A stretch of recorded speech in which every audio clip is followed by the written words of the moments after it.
আসসালামু আলাইকুম। আজকে আমি বানাবো চিংড়ি মাছের বালাচাও। এর আগে আমি কয়েকবার বালাচাও বানাইছিলাম, কিন্তু সেগুলো হচ্ছে শুটকি দিয়ে, লইটা শুটকি, তারপর চিংড়ি মাছের শুটকি, আবার কাচকি মাছের শুটকি দিয়েও একবার বানাইছিলাম। তো এই প্রথম আমি চিংড়ি মাছ, মানে একদম কাঁচা মাছটা দিয়ে বালাচাও বানাবো। এর আগে আমার ফ্রিজে এত বেশি চিংড়ি মাছ ছিল না। কালকে যেহেতু অনেকগুলো ছোটো ছোটো চিংড়ি আমার আনছে, তো ভাবলাম মাছগুলো টাটকা থাকতে থাকতে আমি বালাচাওটা বানায় ফেলি। তো এই যে আমি আমার ছেলেদের সহ এখানে কাজ শুরু করে দিছি। এই মাছগুলো, চিংড়ি মাছগুলো বাছাই সব থেকে কঠিন কাজ। ওদেরকে টিভি দেখতে দিয়ে যদি আমি কাজ করতে আসি, তখনও একটু পর পর আবার কান্নাকাটি, মারামারি, ফাটাফাটি শুরু হয়ে যায়। এই জন্য দুইজনকে বসাই দিছি যে কাজ করো, কাজে কাজে সময় কেটে যাক। বালাচাও বানাইতে যতটা না ঝামেলা কষ্ট, তার থেকে বেশি কষ্ট হচ্ছে এই মাছগুলোকে বেছে নেওয়া। তো আমরা তিনজনে মিলে অনেকক্ষণ ধরে আমি এই চিংড়ি মাছগুলোকে বেছে নিছি।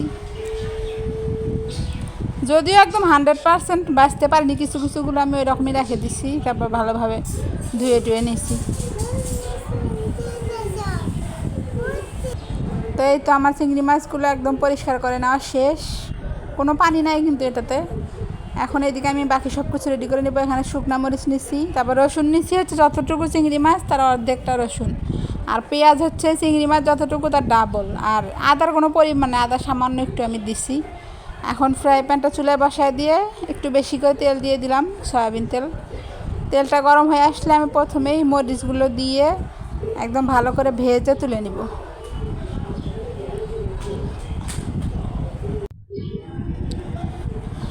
তো আমার এই শুকনো মরিচগুলো প্রায় ভাজা হয়ে গেছে, একদম কালি করা যাবে না, এরকম থাকতে আমি তুলে নিচ্ছি। এগুলো কিন্তু একদম মুচমুচে হয়ে ভাজা হয়ে গেছে। এখন ওই তেলের মধ্যে আমি কেটে রাখা পেঁয়াজগুলো দিয়ে দিছি। চুলার আঁচটা কিন্তু একদম আমি বেশি দিয়ে রাখছি। এই পেঁয়াজগুলোকে একদম লাল লাল করে ভেজে তারপর তুলে নিতে হবে। পেঁয়াজগুলো কিন্তু আমি একদম বেশি কুচি কুচি করে কাটিনি, আর আমি এত বেশি কুচি কুচি করতেও পারি না, আমি একটু মোটা মোটা করেই কেটে নিছি। তো এই তো আমার পেঁয়াজগুলো ভাজা হচ্ছে।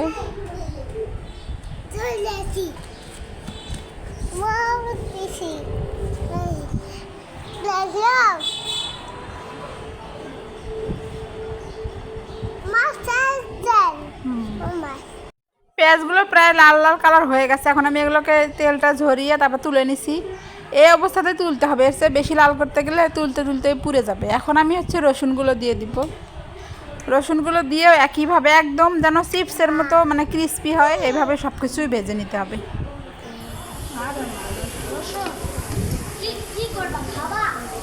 তো রসুনগুলোও সুন্দর লাল লাল হয়ে গেছে। এখন আমি এগুলোকেও একটা ছাঁকনি দিয়ে তেলটা ঝরিয়ে তারপর তুলে নিচ্ছি। রসুনগুলো তুলে আমি যে পেঁয়াজটা ভাজে রাখছিলাম, ওই পেঁয়াজের উপরেই তুলে নিছি। এখন ওই যে আদাটুকু কুচি করে রাখছি, এই আদাটুকু দিয়ে একদম লাল করে ভেজে নিব। আদাটা যখন ভাজা ভাজা হচ্ছিল, এত সুন্দর একটা ঘ্রাণ বের হয়েছিল, অনেক সুন্দর। তো আমার আদাটাও ভাজা হয়ে গেছে। এখন আমি আদাটাকেও তুলে এই পেঁয়াজ রসুনের ওপরেই রেখে দিচ্ছি। এখন আমি ভেজে নিব চিংড়ি মাছগুলো। চিংড়ি মাছগুলো পানি ঝরায় রেখে দিয়েছিলাম, এখন এগুলোকেও একদম মুচমুচে করে ভেজে নিতে হবে।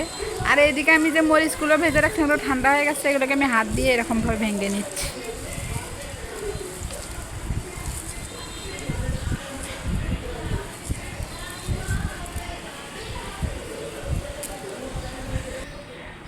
এই চিংড়িগুলো যেহেতু সাদা চিংড়ি, এই জন্য এগুলো লাল কালার হচ্ছে না, এগুলো সাদাই থাকবে।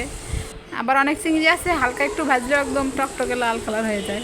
আমার এই চিংড়িগুলো কিন্তু একদম মুচমুচে করে ভাজা হয়েছে। যখন সব কিছু একদম চিপসের মতো করে ভাজতে হবে। এখন এই চিংড়িগুলোকেও আমি তুলে নিচ্ছি, তেলটা ভালোভাবে একটু ঝরিয়ে তারপর তুলে নিচ্ছি। তো আমার সব কিছু ভাজা শেষ, সব ভাজাভাজি কিন্তু এখানেই আছে। আমি চাইলে সব কিছু আলাদা আলাদা বাটিতে রাখতে পারতাম, কিন্তু এত বাটি মাখানোর শখ আমার নাই, এই জন্য একসাথেই রাখছি। আর ফ্রাই প্যান থেকে তেল আমি কিছুটা কমায় রাখছি, এখানে অল্প একটু তেল রাখছি। এই তেলের মধ্যে আমি এখন লবণ দিব। লবণটা দিয়ে কয়েক সেকেন্ড ভেজে নিতে হবে, কারণ সরাসরি কাঁচা লবণ দিলে এটা যেহেতু সংরক্ষণ করা খাবার, নষ্ট হয়ে যেতে পারে। আর আমি সামান্য একটু কাশ্মীরি মরিচের গুঁড়ো দিচ্ছি কালারটা সুন্দর হওয়ার জন্য, আর 1 চামচ ঝাল মরিচের গুঁড়ো দিচ্ছি ঝালের জন্য। এখন এগুলোকে কয়েক সেকেন্ড ভেজে নিয়ে তারপর আমি কিন্তু চুলাটা অফ করে দিচ্ছি, কারণ আগে থেকে সব কিছু একদম ভালোভাবেই ভাজা আছে, এগুলো নতুন করে ভাজতে গেলে পুড়ে যাবে। এখন সব কিছু দিয়ে শুধু মিক্স করে নিব। এরপর ওই যে মরিচটা যে হাত দিয়ে ভেঙে রাখছিলাম এগুলোও দিয়ে দিচ্ছি।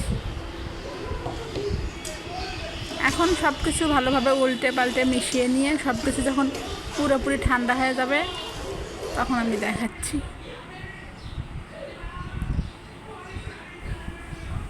তো এইদিকে চুলার ওপরে থাকতে আমার আবার এইদিকে ভাত হয়ে গেছিলো, আমি ভাত দিয়ে আগে একটু খেয়ে নিছি। এইদিকে আমার বালাচাওগুলো একদম ঠান্ডা হয়ে গেছে।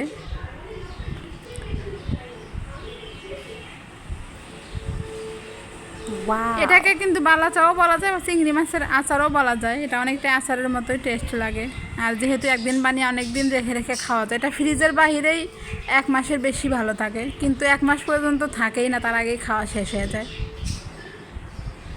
এখন আমি এগুলোকে আমার একটা চিপসের বয়াম ছিল খালি, ওইটাতে তুলে নিচ্ছি। আমি এটাতে করে সংরক্ষণ করব।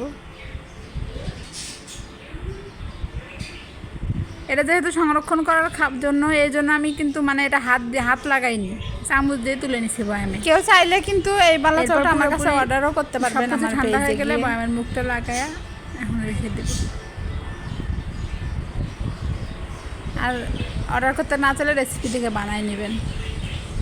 আল্লাহ হাফেজ।